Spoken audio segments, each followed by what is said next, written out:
Sementara itu, pemirsa, Kementerian Luar Negeri mencatat ada sekitar 10.000 warga negara Indonesia yang direkrut sebagai pelaku kejahatan cyber online scam sejak tahun 2020. Lebih dari 10.000 WNI itu merupakan bagian dari jaringan di 10 negara termasuk Kamboja.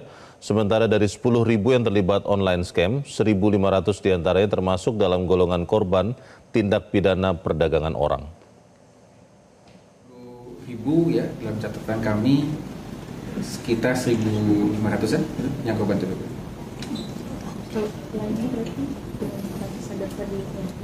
Ada yang sadar gitu ya, ada yang memang somehow pindah ya. Jadi contoh, sebagai contoh ada warga negara kita yang sudah bekerja di satu negara tujuan, ya, kemudian mendapatkan tawaran bekerja di scam ini ya, karena tawaran gajinya lebih tinggi dan kebenarnya betul. Jadi modusnya memang banyak. Ya, modusnya memang banyak. Pak Yuda, ada nggak sih yang ditukar dari Kamboja ke Afrika Kamboja gitu, Pak? Ada. Ada ya. Jadi, tadi untuk menambahkan juga ada kasus yang berulang. Ya. Dapat kami sampaikan bahwa dari 10.000 itu kami mencatat kasus yang berulang.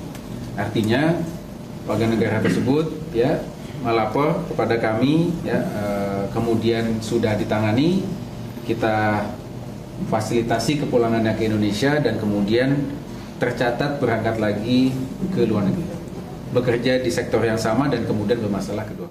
Kita beralih ke informasi lain, pemirsa. Hakim Pengadilan Negeri Kupang, Nusa Tenggara Timur memutuskan vonis 19 tahun penjara kepada ex-Kapolres Ngada AKBP Fajar Widyadharma terkait kasus kekerasan seksual terhadap 3 anak di bawah umur. Putusan pengadilan ini lebih rendah 1 tahun daripada tuntutan jaksa yang menuntut 20 tahun penjara. Selain vonis 19 tahun penjara, ex-Kapolres Ngada juga diharuskan membayar denda 5 miliar rupiah dan restitusi sebesar 359.162.000 rupiah kepada 3 korban anak di bawah umur. Dalam vonis putusan itu, hakim menyebut persetubuhan yang dilakukan Fajar memenuhi unsur pelanggaran Undang-Undang Tindak Pidana Kekerasan Seksual dan Perlindungan Anak, meskipun melalui pesanan aplikasi.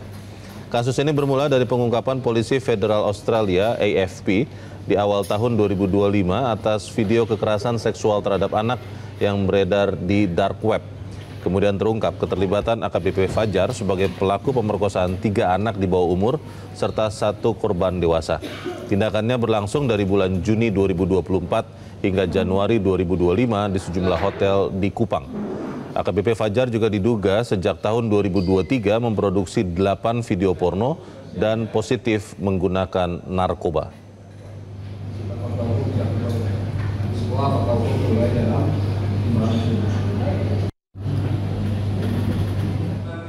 Pada terdakwa perkara itu pidana selama 19 tahun dan pidana denda sejumlah 5 miliar rupiah. Dan tentuan apabila pidana denda tersebut tidak dibayar, maka diganti dengan pidana kurungan selama 1 tahun dan 4 bulan. 3. Mengumpankan kepada terdakwa untuk membayar restitusi kepada anak korban sebesar 359.162.000. Jelajahi cara baru mendapatkan informasi. Download Metro TV Extend sekarang.